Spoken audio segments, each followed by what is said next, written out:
Kapag sinabi kong bida ang saya, alam mo na agad kung sino ang tinutukoy ko. Walang iba kundi ang Jollibee. Isipin mo to. Sa bawat kanto sa Pilipinas, may makikita kang higanteng bubuyog na nakangiti sa'yo.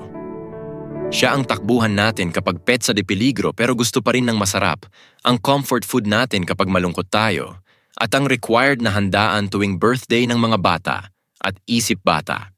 But have you ever wondered, paano nga ba naging world-class giant ang isang simpleng tindahan mula sa Cubao? Did you know na hindi naman talaga burger o chicken ang original na binebenta nila?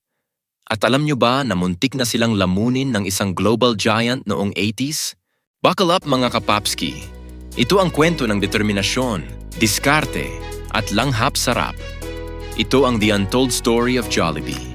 Pero bago tayo magsimula, paklik naman ng subscribe at notification bell para lagi kang updated pag nag-upload ako ng mga bago kong video. Let's travel back in time. Year 1975. Location: Cubao, Quezon City. Ang founder na si Tony Tan Caktiong, na isang chemical engineering graduate, ay may simpleng pangarap lang noon. Together with his family, they managed to save roughly 350,000 pesos, a significant amount at the time, to purchase a franchise. Nagbukas sila ng 2 branches ng Magnolia Ice Cream Parlor. Yes, tama ang rinig mo. Ice cream ang original business ni Jollibee. Mabili naman ang ice cream. Pero alam nyo naman tayong mga Pinoy, hindi tayo nabubuhay sa dessert lang. We need heavy meals. We need savory food. Napansin ni Tony na madalas maghanap ang mga customers ng mainit na makakain bago mag-dessert. So, bilang isang madiskarteng negosyante, nagdagdag siya ng sandwiches at burgers sa menu. Eventually, mas naging mabili pa ang burgers kaysa sa ice cream. People were coming specifically for the Yam Burger precursor, hindi na para sa scoops ng Magnolia. In 1978, Tony made a bold decision. Binitawan nila ang ice cream franchise concept at nag-rebrand bilang sarili nilang fast food chain. Dito na ipinanganak ang legend. Pero teka, bakit Jollibee? At bakit bubuyog? Actually, ang unang pangalan dapat ay Jollibee. Jolibee.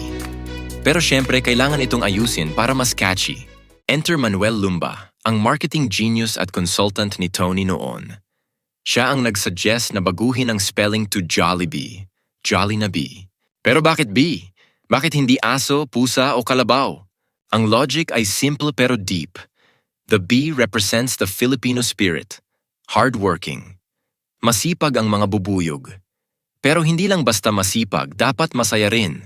Hence the word jolly. Ang message, ang mga Pilipino, kahit subsob sa trabaho, marunong pa ring ngumiti at maging masaya sa buhay. Hop along, sing a song, ika nga. Ang design ng mascot? Inspired yan sa mga comic books at cartoons gaya ni Mickey Mouse. Kung mapapansin nyo, may white gloves si Jollibee, malalaki ang mata, at naka-blazer. Designed siya para maging friendly sa mga bata, pero may authority ng isang chef. Dumating ang pinakakinakatakutan ng lahat ng local fast food chains, ang paglapag ng McDonald's sa Pilipinas. Noong panahong yon, McDonald's was the unbeatable global giant. Sila ang standard. Maraming friends at advisors ang nagsabi kay Tony Tan Caktiong, ibenta mo na lang ang Jollibee sa McDonald's habang maaga pa. Matatalo ka lang.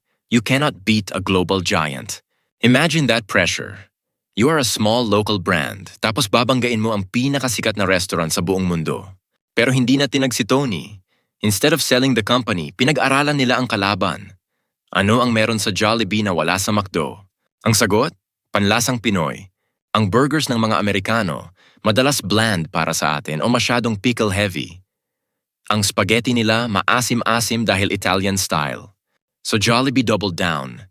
Ginawa nilang matamis ang spaghetti, yung may hotdog na gustong-gusto ng batang Pinoy. Ginawa nilang garlicky at savory ang burger patty na amoy pa lang, ulam na. Inilabas nila ang legendary marketing campaign na langhap sarap. The idea was, sa amoy pa lang, alam mong masarap na. Hindi mo kailangan ng sauce para magkalasa ang burger. And the result? History. Jollibee didn't just survive. They dominated. Ito ang isa sa mga rare cases sa buong mundo kung saan hindi naging number 1 ang McDonald's sa isang bansa dahil sa isang local competitor. Of course, hindi kumpleto ang kwento kung hindi natin pag-uusapan ang Chicken Joy. Introduced in the 1980s, ito ang naging game changer.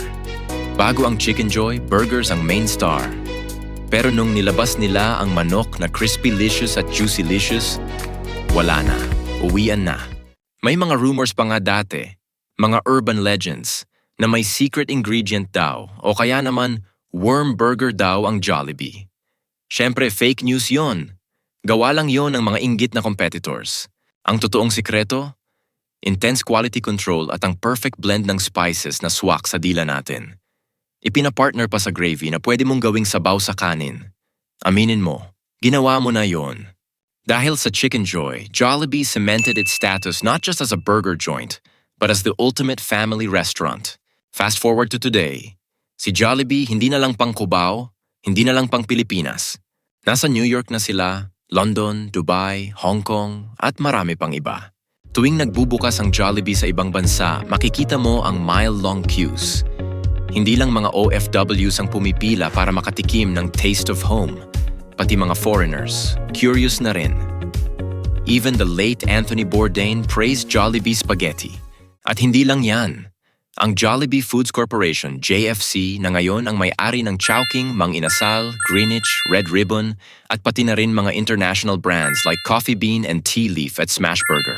Si Tony Tan Chakchong, isa na siya sa pinakamayamang tao sa Pilipinas. From ice cream parlor to global empire. So, paano nagsimula ang Jollibee? Nagsimula ito sa simpleng obserbasyon na ang mga Pilipino mahilig kumain, pero mas gusto nilang kumain kapag masarap ang amoy at masaya ang kasama. Jollibee is proof na ang taste ng Pinoy kayang-kayang makipagsabayan sa taste of the world. Kaya sa susunod na kakagat ka sa Chicken Joy o hihigop ng gravy, remember, that is a bite of history. Kayo, anong favorite memory nyo sa Jollibee? Team Spaghetti or Team Palabok? Comment down below naman dyan. Don't forget to like and follow for more deep dives into Pinoy pop culture and history. This is Forever Moments. Kita-kits sa susunod kong upload. Ingat kayo mga Papski!